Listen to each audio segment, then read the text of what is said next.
সমুদ্রের গভীরে এমন একটি শহর ঘুমিয়ে আছে যার দেয়াল আজও অন্ধকারে শ্বাস নেয়। তরঙ্গের নিচে দাঁড়িয়ে আছে ভাঙা স্তম্ভ। কেউ নিশ্চিত নয় ওগুলো কি কেবল পাথর নাকি হারিয়ে যাওয়া এক মহানগরীর শেষ নিঃশ্বাস। কথিত আছে একসময় এখানেই ঝলমল করত স্বয়ং শ্রীকৃষ্ণের রাজ্য দ্বারকা, যে নগরী এক রাতের মধ্যে সমুদ্র গ্রাস করে নিয়েছিল। কেউ বলে এটি পুরাণের গল্প, আবার কারো দাবি সমুদ্রের নিচে লুকিয়ে থাকা সেই ধ্বংসাবশেষই প্রমাণ করে দ্বারকা কখনোই কল্পকাহিনী ছিল না। এই রহস্যের পিছনে রয়েছে এক অভিশাপ, এক বংশের পতন, এক শহরের জন্ম আর ধ্বংস। চলুন এবার ডুব দিই দ্বারকার সেই হারিয়ে যাওয়া ইতিহাসের গভীরে। পুরাণে উল্লেখ আছে জরাসন্ধের ১৮টি আক্রমণে মথুরা যখন বিপর্যস্ত, যদুবংশ নিরাপত্তাহীন, তখন কৃষ্ণ সিদ্ধান্ত নেন নতুন রাজধানী গড়ার। তিনি সমুদ্রদেবের কাছে আশ্রয় চান। সমুদ্রদেব কৃষ্ণকে দান করেন ১২ যোজন প্রশস্ত এক ভূমি, যা ছিল সমুদ্রের বুকের ওপরে ভেসে থাকা এক বিস্ময়। এই ভূমিতে বিশ্বকর্মা নির্মাণ করেন জগতের সবথেকে অনন্য শহর দ্বারকা। শহরটি ছিল বিশাল নিরাপত্তা প্রাচীর, অসংখ্য রাজপ্রাসাদ, সোনার দরজা, সুপরিকল্পিত রাস্তা ও বাগান, দুর্দান্ত ড্রেনেজ ব্যবস্থা এবং শহরে প্রবেশের একমাত্র পথ সমুদ্রযান। দ্বারকা ছিল দাপর যুগের সর্বোচ্চ উন্নত নগরী, যাকে আজকের আধুনিক শহরও হারাতে পারে না। মহাভারতের যুদ্ধ শেষ হওয়ার পরে পৃথিবী যেন রক্তে রাঙা নীরবতায় ডুবেছিল।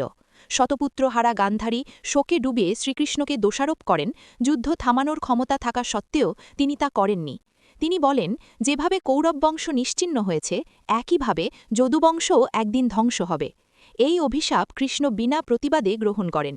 এটাই ভবিষ্যতের বিপর্যয়ের প্রথম ইঙ্গিত। দ্বারকার কাছে পিণ্ডারক তীর্থে বহু ঋষি ছিলেন। একদিন শাম্ব ও অন্য যুবকরা মজা করতে শাম্বকে মেয়েদের মতো সাজিয়ে ঋষিদের সামনে নিয়ে যায়।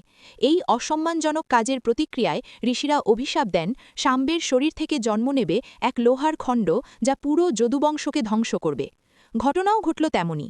রাজা উগ্রসেন সেই লোহা নষ্ট করতে বললেন, কিন্তু সামান্য অংশ সমুদ্রে ফেলে দেওয়া হয়। একটি মাছ আগিলে ফেলে। জেলের হাতে ধরা পড়ার পর সেই লোহার টুকরো পৌঁছায় এক ব্যাধের কাছে। সে এটিকেই অস্ত্র বানিয়ে নেয়, যেটাই ভবিষ্যতে কৃষ্ণের সর্বনাশের কারণ। মহাভারতের যুদ্ধ শেষ হওয়ার পরে ৩৬ বছর পেরোতেই অভিশাপের ছায়া স্পষ্ট হতে থাকে। যদুবংশে বাড়তে থাকে নেশা, রাগ, অহংকার। ছোট ঝগড়া বড় রক্তক্ষয়ী সংঘর্ষে পরিণত হয়। অবশেষে নিজেদের হাতেই তারা নিজেদের বংশ ধ্বংস করে ফেলে। যদুশূন্য পৃথিবীতে কৃষ্ণ ছিলেন একাকী। একটি শান্ত বনভূমিতে পদ্মাসনে বসেছিলেন তিনি। এমন সময় দূর থেকে ব্যাধ কৃষ্ণের পা দেখে ভেবে বসে ওটা কোনো হরিণ। অজ্ঞাতে সে ছুঁড়ে দেয় লোহা মিশ্রিত বিষাক্ত তীর। তীর বিঁধতেই অভিশাপ সত্যি হয়ে ওঠে। ব্যাধ ভুল বুঝে ক্ষমা চায়। কৃষ্ণ তাকে ক্ষমা করেন এবং মর্ত্যজীবনে তার উপস্থিতির অবসান ঘটে। কৃষ্ণের মৃত্যুর সংবাদ শুনে অর্জুন পৌঁছায়েন দ্বারকায়। শহর তখন আগুনে জ্বলছে। নারী ও শিশুদের নিয়ে শহর ছাড়তেই আচমকা সমুদ্রের মাঝখানে এক প্রচণ্ড শব্দ। ফেনা উড়িয়ে সমুদ্র উঠে আসে উত্তাল রূপে। এক প্রচণ্ড ঢেউ এসে মুহূর্তে গ্রাস করে ফেলে পুরো দ্বারকা নগরীকে। অর্জুন চোখের সামনে দেখেছিলেন যে ভূমি সমুদ্রদেব দান করেছিলেন, কৃষ্ণ চলে যাওয়ার পরে সমুদ্র সেই ভূমি ফেরত নিয়ে নিল। দ্বারকা চিরতরে ডুবে গেল নীল গভীরতায়। অনেকে ভাবত দ্বারকা শুধু পুরাণের গল্প, কিন্তু অনুসন্ধান বলছে অন্য কথা।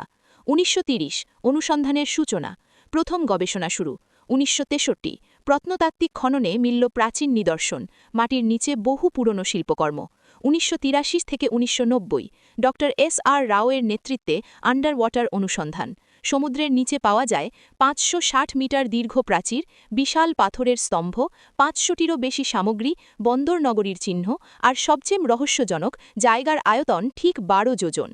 Carbon dating. নিদর্শনগুলো মহাভারতের সময়ের কাছাকাছি। ২০০৭ ভারতীয় নৌসেনার সাহায্যে নতুন অভিযান।